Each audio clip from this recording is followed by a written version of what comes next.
네, 여러분 안녕하세요. 캐서린 쿨만입니다. 기적을 이루는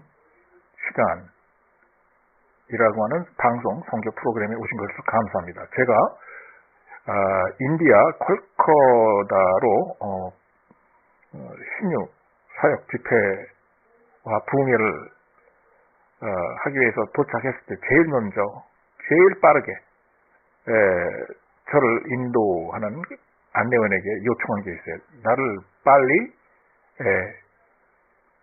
리 선교사가 설립한 고아원으로 데려가 달라라고 부탁을 했던 것입니다. 자, 제가 왜 그랬냐 하면은요, 이 리 선교사님 내외는요, 제가 미국에 있을 때부터 그분들의 가까운 친척을 개인적으로 제가 잘 알고 있었기 때문입니다. 그리고 그 두 분들의 인디아 사역에 대한 이야기를 제가 들은 바가 있어서 그래서 항상 궁금해했었기 때문에 내가 인도에 가면 꼭 리 선교사님 내외가 설립한 고아원을 꼭 가보겠다라고 생각을 했었기 때문이에요. 자, 이 미스터 리와 미세스 리 씨는 그 선교사로 이제 파송되기 전에 인도에서 아주 어린 나이가 젊은 그런 부부였어요. 비교적 어린 나이에 인도로 선교사로 파송이 된 겁니다. 그런데 거기서 참 무슨 어려운 사고를 당해요. 무슨 변을 당합니다. 다른 사람 같으면 이쯤 됐으면 나 이제 인도 떠날래. 왜 하나님이 나를 이쪽으로 부르셨는지 모르겠어.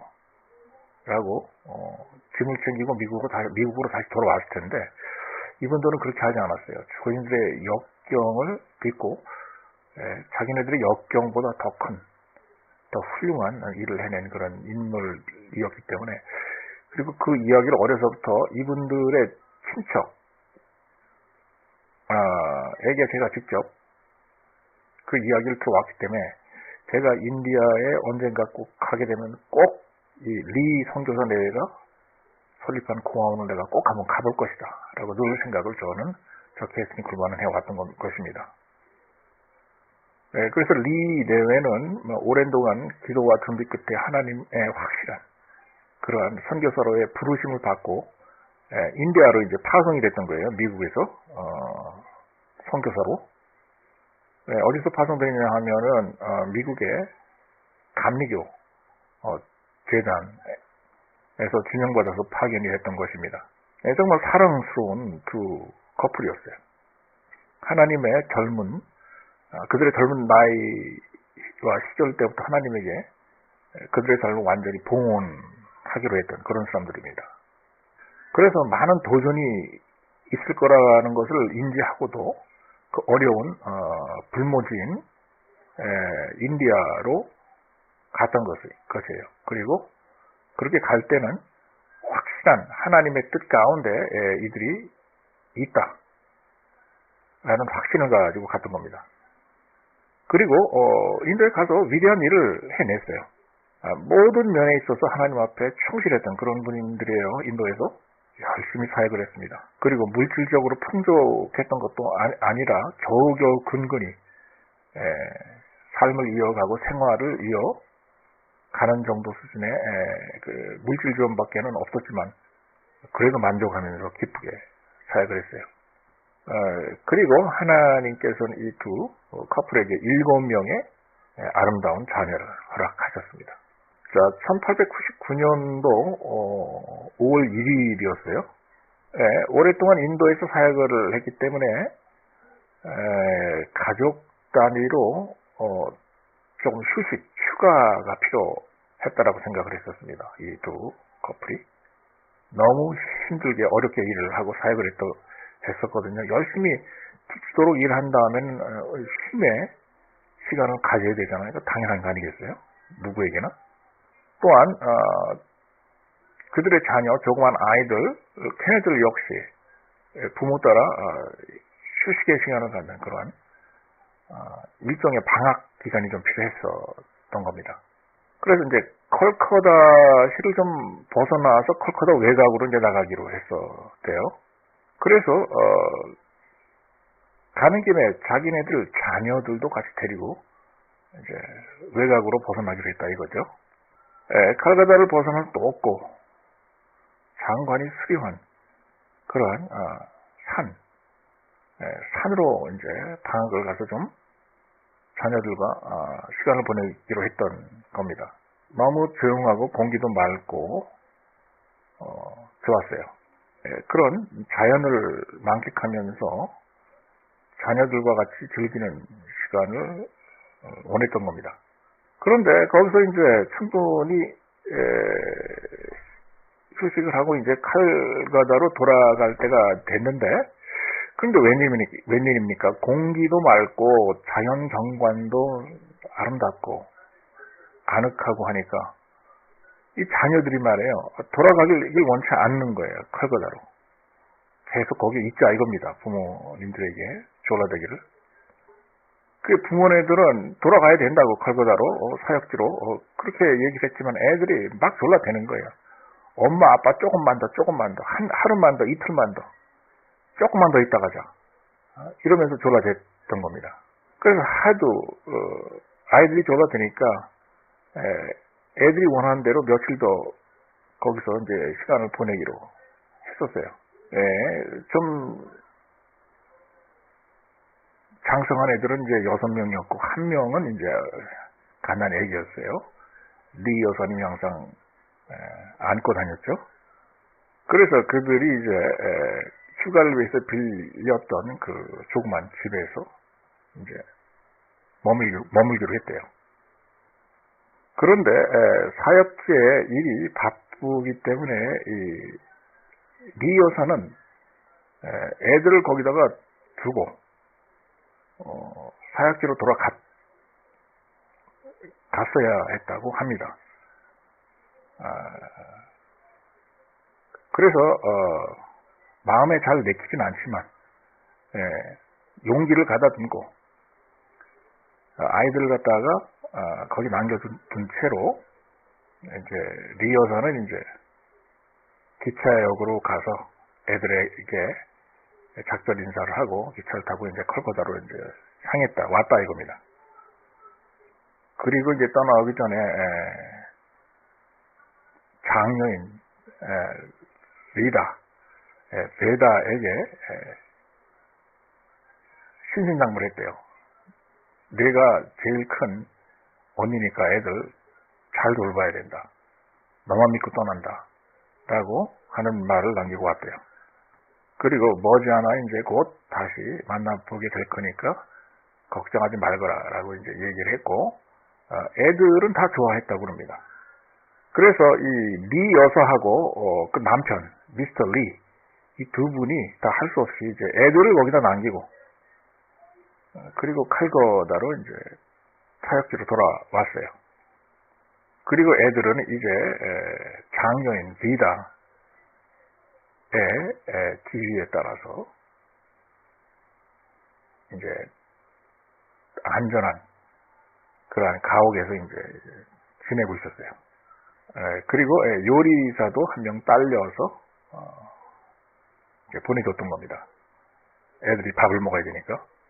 이렇게 모두가 다 행복하고 좋아했어요. 그런데 언제까지 그랬었느냐? 갑자기 재난 상태, 재해 상태가 닥쳤던 겁니다. 자, 이때 공교롭게도 인도에는 우기 시즌이 있어요. 비가 많이 오는. 그래서 평상시 때보다 어마어마한 양의 이제 비가 왔던 겁니다. 산하고 산 밑자락도 마찬가지겠죠. 그런데 하루 이틀 온 게 아니에요. 계속해서 지속적으로 왔대요.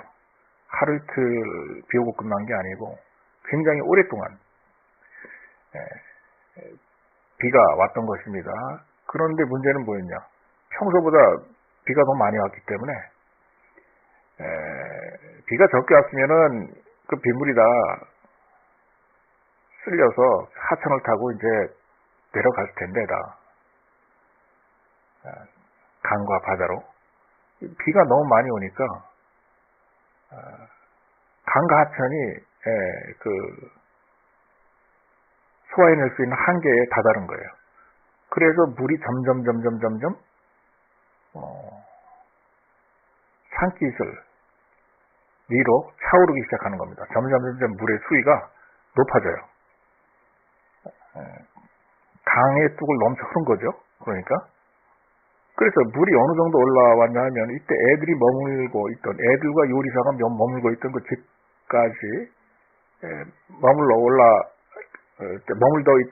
머물고 있던 집까지 올라왔기 때문에 애들이 이제는 무서워서 집안에 있지 못하고 피난을 가야 되지 않습니까? 그래서 더 피난 가려면 어디로 가야 돼요? 더 높은 곳으로 가야 돼요. 그래서 요리사와 이 비다와 나머지 애들은 더 높은 산 쪽으로 이제 올라갔던 거예요. 물이 차면 올라가고, 뭐 이런 식으로 올라갔던 겁니다. 그런데 설상가상으로 이렇게 비가 심하게 오고 있는데, 또 태풍이 닥친 겁니다. 그 지역으로. 그렇게 비가 오고 바람이 불어닥치고 하니까 이 어린 애들이 그 산중에서 어디로 가야 할지 그 길을 제대로 찾지 못했던 모양이에요. 그리고서 산중을 헤매다 보니까 산 꼭대기에도 비가 오고 막 물이 흘러내릴 거 아닙니까? 그 헤매는 과정 중에 길을 잃고 보니까 산 높은 곳에서 막 바위 덩어리들이 막 굴러떨어져 내려오는 그 모습을 이제 본 겁니다. 이 어린애들이 그걸 보고 뭘 했겠어요? 그냥 깜짝 놀래서 덜덜덜 떨 수밖에 없지 않았겠습니까? 그런데 그 상황에서 이 장녀인 비다가 아이들을 잘 돌보겠다고 엄마한테 약속을 했으니까 자기가 책임져야 된다라는 생각을 한 나머지 가까스로 애들을 갖다가 데리고 다시 자기네들이 있던 그 집 쪽으로 조금씩 이제 하산을 해서 내려오기 시작했어요. 근데 돌아와 봤자 무슨 전기가 들어옵니까? 무슨 기름이 남아있겠습니까? 완전히 칠흑같이 깜깜한 그런 상태예요. 밤에는. 그래서 밤에 캄캄하게 그 집안에 갇힌 채로 그냥 가만히 있을 수밖에 없었고 비는 계속 내려왔다고 합니다. 비는 계속 퍼부었다고 해요. 그렇게 칠흑같이 어두운 캄캄한 그런 밤을 지새고 있었는데 갑자기 그 주변에 사는 그 지역 원주민 몇 사람이 캄캄한 어둠을 뚫고 집 안으로 들어와서 큰 소리를 지르면서 하는 얘기가 애들한테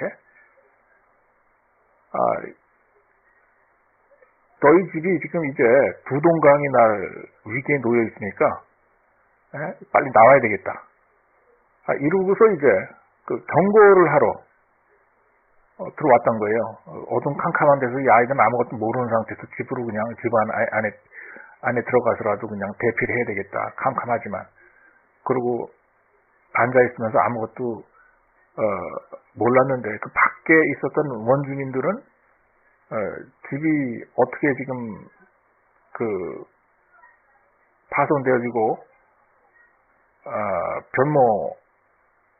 변모하고 있다는 걸 알 수 있었을 거 아니에요. 그래서 보니까 집이 이제 두동강이 나게 생겼어요.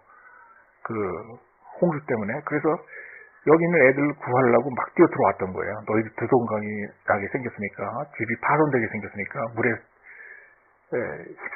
휩쓸려 가게 생겼으니까 나와야 되겠다라고. 그런데 그 들어오는 순간에 쾅 하는 소리가 나면서 집이 두동강이가 나서 이제 무너져 내렸던 겁니다. 그런데요,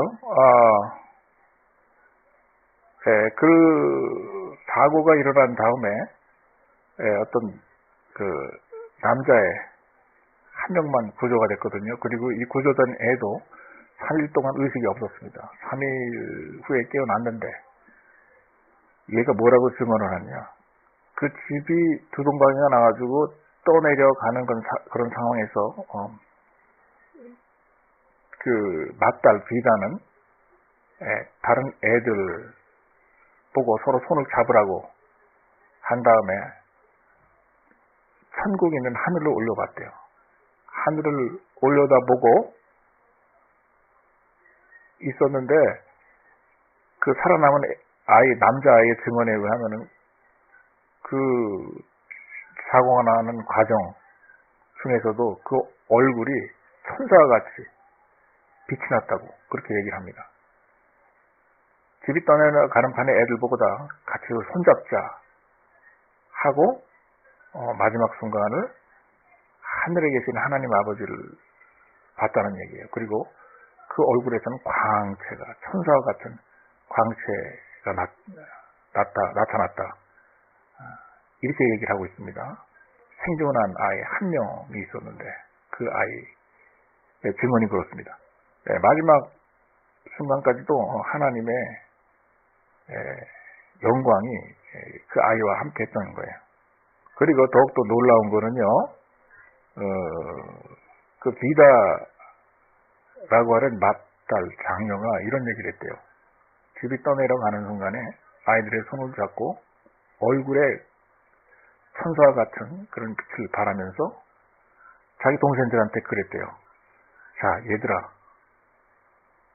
이제 우리 집이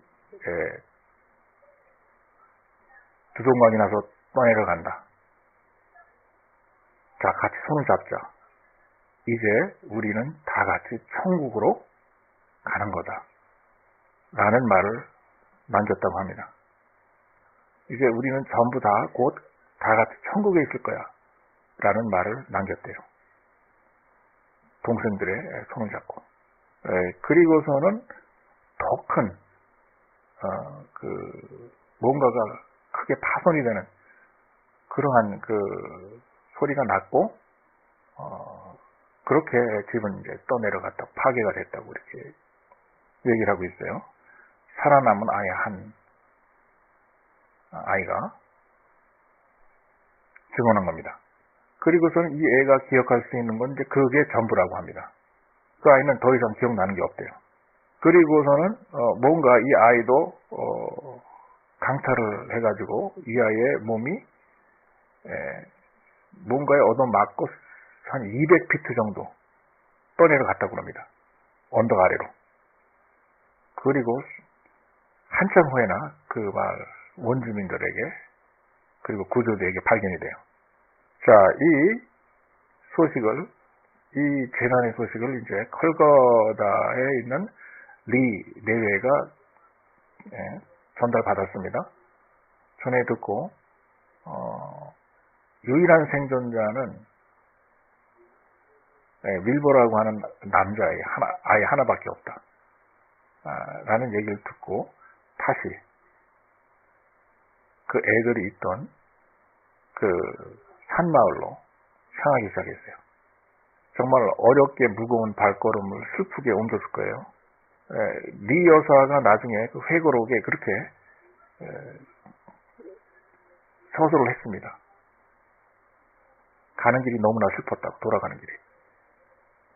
가다가 보니까 그 철길도 전부 다 침수가 된 정도가 아니라 철길이 떠내려 갔대요. 그 정도로 강하게 홍수가 났던 거예요.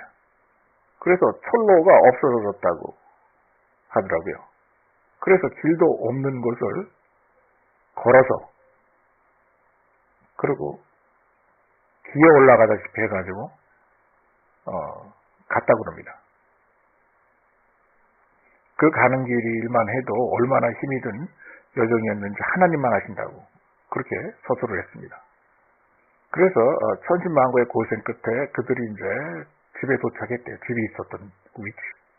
그런데 집이 온데간데 없어진 걸 발견했다고 합니다.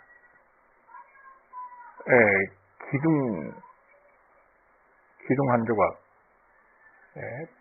판자떼기 한 조각, 기왓장 한 조각도 남아있질 않더래요.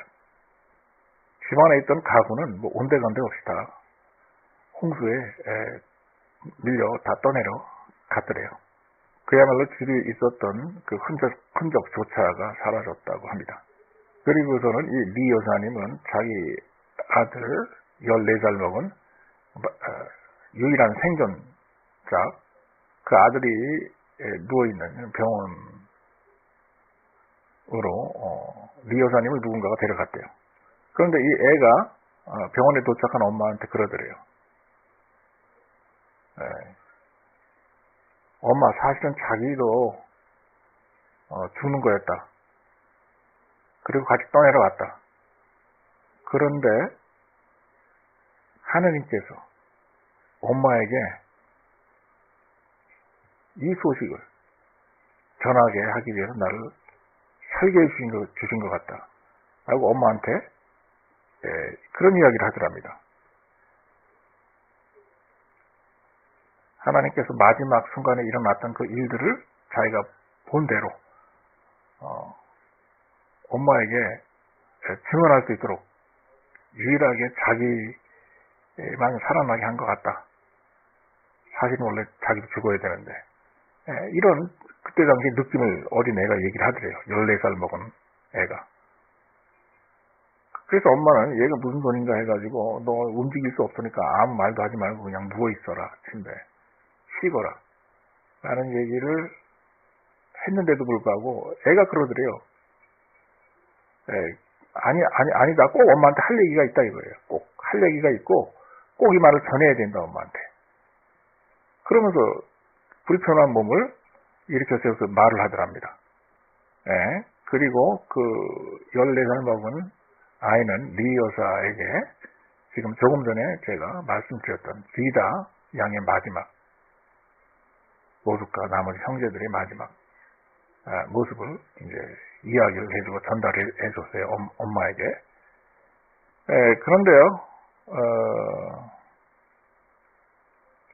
정말 너무너무나도 슬프게 그 14살 먹은 그 아이, 마지막으로 생존을 했던 그 아이, 엄마에게 마지막 그 비다의 모습을 전달해줬던 그 아이도 엄마에게 그 이야기를 하고 몇 시간 후에 결국은 숨을 거두었어요. 그러니까 애들 전부가 다 사망을 한 겁니다.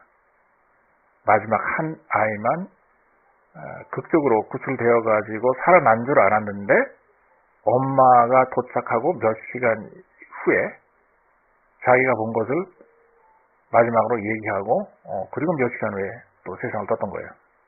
이 광경을 보고 이 리 선교사 내외는 그냥 밤새도록 그 산중을 걸어 돌아다니기만 했대요. 말 한마디 안 하고 너무 기가 막히고 어이가 없어서 칠흑같이 캄캄한 그 어둠 가운데를 산중에서 그냥 정처 없이 걸어서 돌아다니기만 했다고 합니다. 회고록과 자서도 전에 그렇게 나와 있습니다. 생각해 보세요. 이 상황에서 리 선교사님 내가 무슨 할 말이 있겠어요? 말 없이 정처 없이 그냥 어두운 밤중에 그냥 산길을 헤매기만 했다 이거예요. 그런 상황에서 진짜 무슨 말이 나오겠어요? 누가 무슨 위로를 해줄 수가 있겠으며. 그리고 그런 일을 당한 당사자 부모네들은 심정이 어떻겠어요? 무슨 말이 나오겠습니까? 6명의 어린 애들이 한꺼번에 다 한날 한시에 사고를 당해갖고 사망한 거예요, 다. 그런데요, 그 다음날 리 여사가 남편인 리 선교사님에게 한 유명한 말이 있어요. 다른 여자분 같으면 히스테리가 돼가지고 반 정신이 미쳐가지고서는 이제 이거 때려치자. 우리가 여기 왜 왔냐?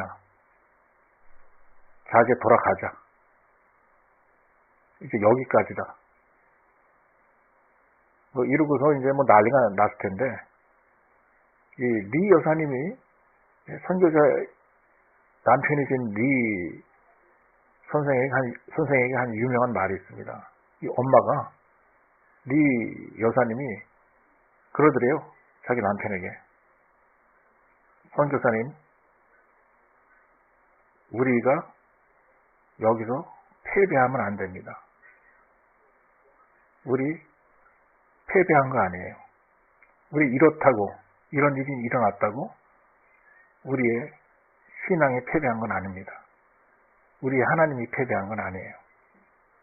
라는 이야기를 하더래요. 남편 선교사에게. 그러면서 리 여사님이 하는 얘기가, 우리가 가지고 있는 거 다 잃었지만, 우리가 가진 모든 거 다 잃어버렸지만 아직까지 여전히 하나 남은 게 있습니다. 우리는 우리의 믿음과 신앙은 잃어버리지 않았습니다. 라고 남편에게 이야기를 하더랍니다. 그리고 우리가 믿고 의지하는 하나님 아버지는 여전히 계십니다. 라고 남편에게 고백을 하더래요. 네, 오늘날 그 인도의 그 지역, 사고가 났던 그 지역에는요, 네, 큰 비석이 하나 세워져 있고요, 기념비가. 그리고 그 비석 밑에는 6개의 조그만 그 무덤이 나란히 놓여 있습니다. 그리고 그 기념비 아래에는 그때 당시 사망한 6명의 어린 아이들의 이름이 나란히 적혀 있습니다. 자, 그런데 그 비석에는요, 아이들의 이름만 적혀 있는 게 아닙니다. 또 다른 말이 적혀 있어요. 거기에 새겨져 있습니다. 그 비석에는 이렇게 적혀 있어요. 우리에게 승리를 주신 하나님께 감사합니다. 라는 글귀가 적혀 있습니다. 그리고 이렇게 적혀 있다고 그럽니다. 우리가 가장 소중한 것을 잃었어도 여전히 하나님 아버지께 감사합니다. 라는 글귀가 적혀 있어요. 그리고 그 밑에는 그들이 잃어버린 6명의 자녀가 누워 있는 겁니다. 나란히 누워서요. 우리에게 승리를 주신 하나님께 감사합니다. 라고 쓰여 있어요. 그리고서 이 두 선교사 내외는 다시 컬커다로 돌아갑니다. 네, 그리고 이 리 선교사 내외는 컬커다로 도착을 해서 거기에 고아원을 이제 설립하게 됩니다. 그런데 이 두 내외가 그때 당시에 설립한 조그만 고아원이 오늘날에는요, 지금은요, 인디아에서 제일 운영이 잘 되는 그런 제일 큰 고아원이 됐습니다. 네, 저 캐슬린 쿨만도 바로 거기 그 장소에를 가보고 싶었던 거예요. 그래서 제가 인디아에 부흥 집회를 하러 갔을 때 거길 제일 먼저 가고 싶어 했던 겁니다. 그래서 저는 그 고아원에 실제로 가서 방문했어요. 네, 그리고 고아원 내부를 구경하면서 걸어 다니다가 거기 그 단체 관리자, 감독자에게 가서 내 자신을 소개를 했습니다. 인사를 나눴어요. 그런데 굉장히 그때 제가 놀랐었습니다. 저는 그 사람이 나를 몰라볼 줄 알았어요. 그런데 그분이 저를 먼저 알아보더라고요. 놀랐었습니다. 그리고 그 고아원 원장이 저한테 무슨 부탁을 하느냐? 저보고 각 방마다 원하시는 대로 돌아다니시고 구경도 하시면서 그 고아원에서 몸이 아픈 아이들을 위해서 치유 기도를 해달라고 부탁을 하더라고요. 저한테 치유 사역을 부탁했습니다. 그러면서 저한테 계속 뭐라고 부탁을 하느냐? 제발 그냥 가지 말아달라. 그냥 이 고아원에 오셔가지고 그냥 전경만 둘러보시고 그냥 떠나지 말아달라고 저한테 간곡히 계속 부탁을 하더라고요. 그리고 저는 각 방마다 돌아다니면서 치유사역을 했습니다. 어떤 아이에게 제 손을 안고 안수 기도를 했어요. 그리고 계속 돌아다니면서 계속 안수 기도를 했습니다. 그렇게 기도하는 동안에 전 뭘 느꼈느냐. 나는 여기서 혼자가 아니다라는 것을 느꼈어요. 그때 그 당시 인도의 외딴 지역에 저 혼자 간 거지만 저는 제가 그렇게 치유사역을 할 때 어린 아이들의 머리에 손을 얹고 하나님 아버지의 임재를 저는 그 장소에서도 느꼈던 겁니다. 저는 그때 그 자리에서도 우리에게 승리를 주시는 아버지 하나님의 임재를 저는 확실히 느꼈었어요. 인지할 수 있었습니다. 저는 그렇게 아픈 어린 아이들에게 사역을 하면서 뭘 느꼈느냐. 내가 이 슬픔을 큰 하나님의 승리로 바꿀 수가 있겠구나 라고 하는 생각을 했어요. 역경의 순간과 어려움의 난관을 하나님 아버지의 승리로 바꿀 수가 있다는 생각을 했던 겁니다. 그리고선 제가 뭘 느꼈느냐. 그러한 승리를 나 혼자, 나 스스로의 힘으로 이루어낼 수는 없다라는 생각을 했습니다. 그러나 아버지 하나님께서 나에게 거룩한 용기를 주시고 그리고 이런 일을 수행할 수 있는 믿음을 주시고 인생에 거친 홍수의 물결이 너무너무나 거세고 너무나 깊어서 점점 차오가서 숨쉬기조차 힘들어질 때 아버지 하나님께서 도와주시고 제가 아버지 하나님께 의지하면 그때야 제가 원하는 영적인 승리를 이루어낼 수 있다는 것을 저는 깨달았어요. 시청자 여러분, 제가 여러분들에게 드리고자 하는 말씀은 여러분이 지금 크고 작은 여러 가지의 낭만과 어려움 그리고 인생의 환난의 시기를 지나갈 수 있어요. 그러나 여러분에게 무슨 일이 일어났었느냐 하는 것은 중요하지 않습니다. 중요한 건 뭐냐? 여러분이 그런 과정을 통해서 과연 이 세상에 무엇을 남겼느냐? 여러분 주변 사람들에게 무엇을 남겼느냐? 여러분 스스로에게 어떤 유산을 남겼느냐? 예요. 그 어려운 일이 일어난 다음에 여러분이 무엇을 남겼느냐? 그겁니다. 패배를 남겼느냐? 승리를 남겼느냐? 그게 중요한 거죠. 다시 한번 말씀드립니다만 여러분들의 일어난 그 재난, 재앙, 어려움, 환난, 인생의 연단의 시기에 맞이하는 여러 가지 어려움, 그것 자체가 중요한 건 아니에요. 뭐가 중요하냐? 여러분이 그러한 상황에 접했을 때 여러분이 무엇을 했느냐? 어떻게 했느냐? 무엇을 남겼느냐? 중요합니다. 패배를 남겼느냐? 승리를 남겼느냐? 그것이 중요하죠. 그러한 어려운 일들이, 어려운 환난이 여러분들에게 불어닥친 다음에 무엇을 남겼느냐가 중요합니다. 저는 그날 그 고아원을 갔다가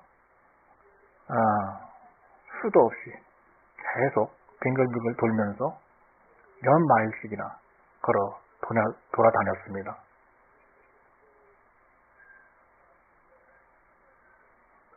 그리고 저는 제가 저의 인생을 걸어가는 여정에서 나와 함께 걸어가고 나를 쫓아오는 어려움과 환난을 당할 때 내가 무엇을 남기겠느냐, 제가 무엇을 남길지 저는 확실히 깨달았고 그날 결정을 했던 것입니다.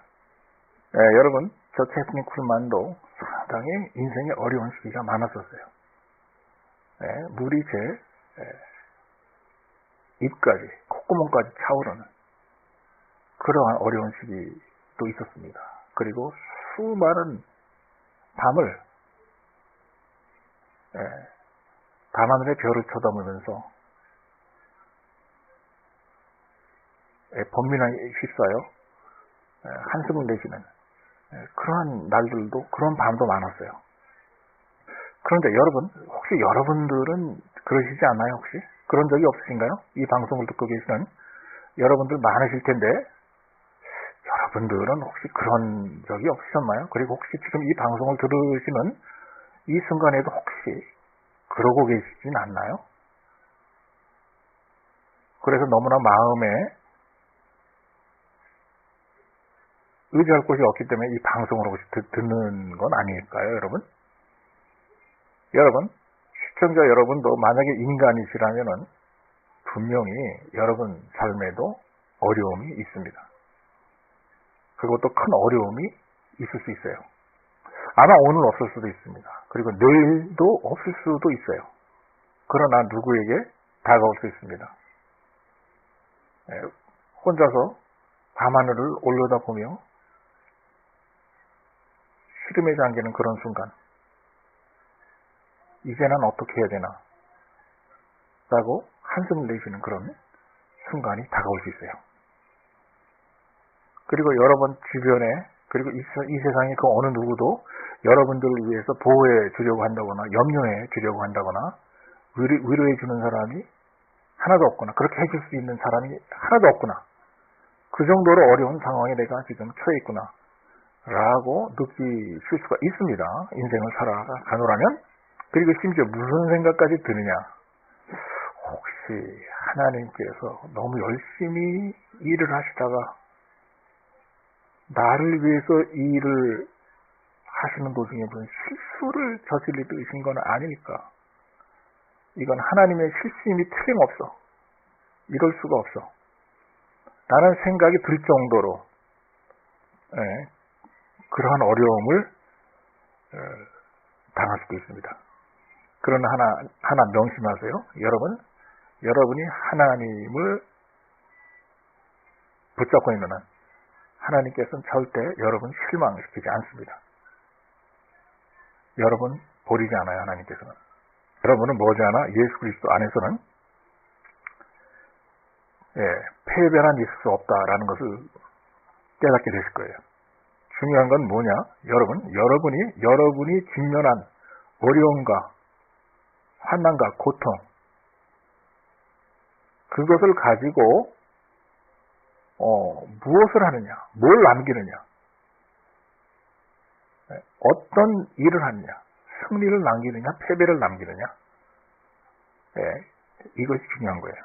이러한 어려움과 환난이 여러분들에게 다가왔을 때 여러분이 그것을 가지고 무엇을 하시느냐, 뭘 하기로 결정을 하시느냐, 그것이 중요한 겁니다. 여러분이 환난을 당할 때 그 환난이 끝난 다음에 여러분이 과연 무엇을 남겼느냐, 이것이 중요한 거예요. 바로 그러한 결정이